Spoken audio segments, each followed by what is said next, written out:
I didn't go to school for interior design. I only gained interest in it after I graduated, so everything I've learned was from my personal research through browsing blogs, social media, and Skillshare. By the way, big thanks to Skillshare for sponsoring this video. Now let's dive into the fundamentals of interior design. First is color theory. Warm colors are generally more energizing, while cooler colors such as green and blue are more serene. As a general rule of thumb, use at least 3 colors or 3 shades of the same color to create depth and interest. I picked a fairly warm and neutral color palette, which informs my early minimalistic style. I added splashes of green with the plants to bring in the sense of peace and serenity. I've also DIY'd these pillows to look different on both sides, so I can easily switch up the look of my bedding without spending more money.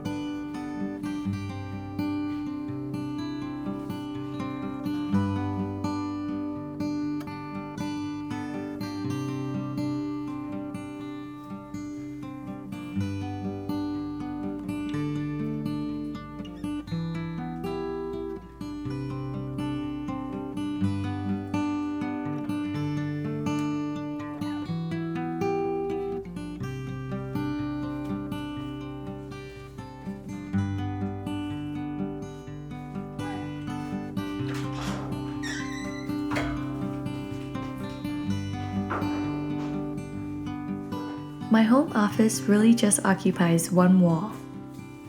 When you're living in a small space, multifunctional furniture is the way to go. This shelf desk combo is both functional and aesthetic.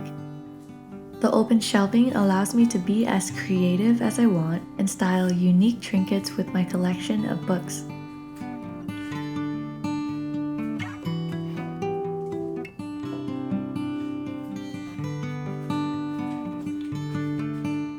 An easy tip to remember is to not put anything larger than 1/3 the size of the shelf.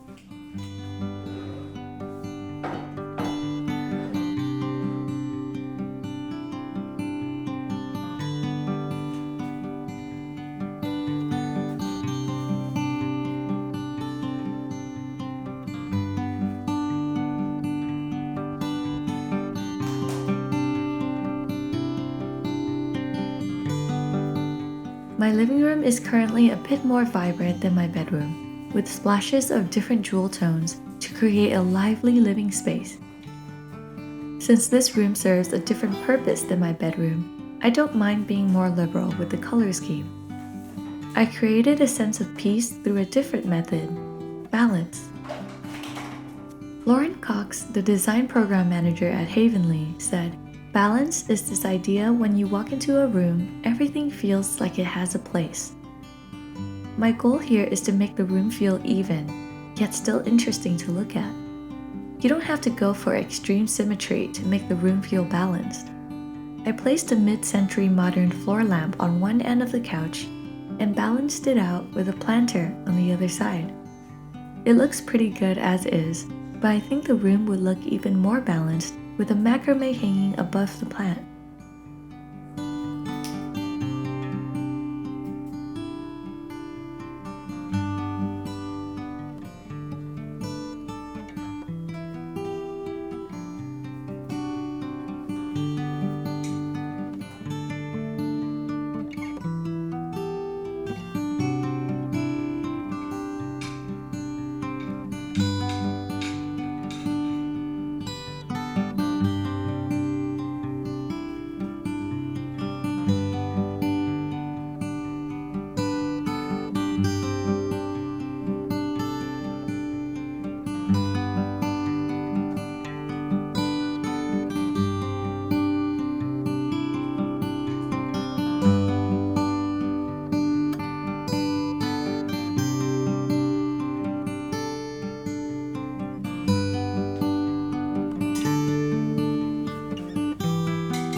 There you go.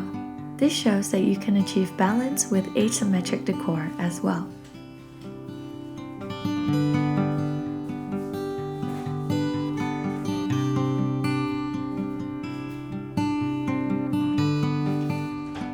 The kitchen is an interesting space for me because it's already so well designed that I don't want to crowd the neutral colors with random appliances. The design challenge for this kitchen was to scale the decor and kitchenware in a way that leaves plenty of negative space.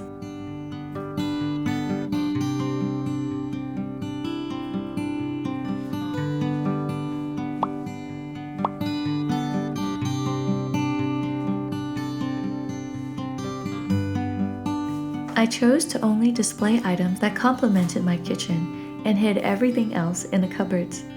That's what they're for.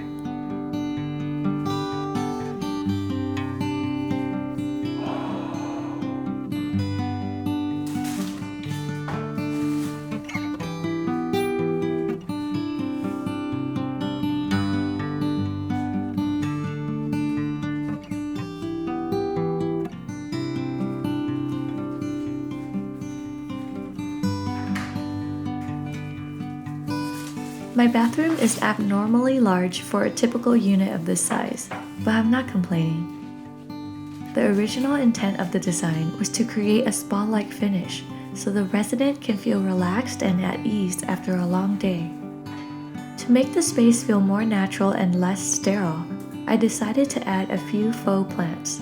There aren't any windows in here, so real plants won't survive.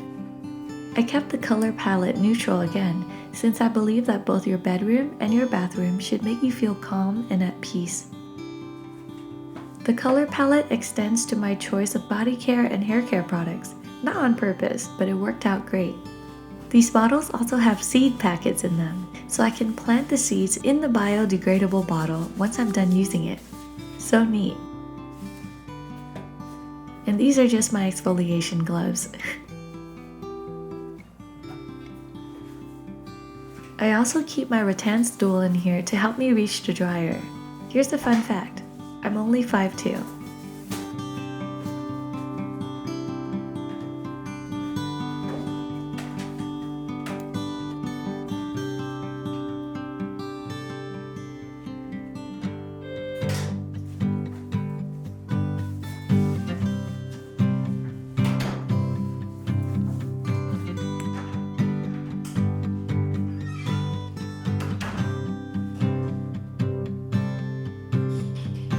Moving on to the balcony, this is my favorite aspect of the whole unit. It was the reason why I chose this apartment over all the rest.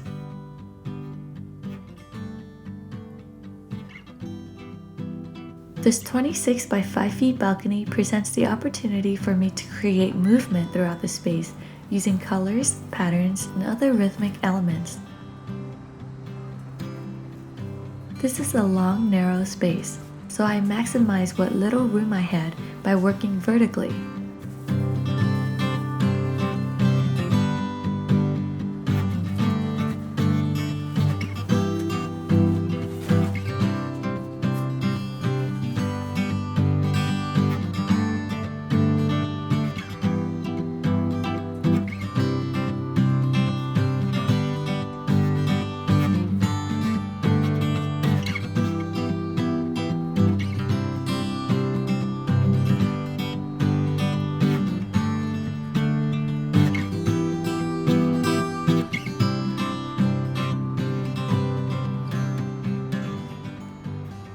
The long and slender planters direct the viewer towards either ends of the balcony, where visitors can either choose to sit and enjoy the view or pick their own homegrown fruits and vegetables.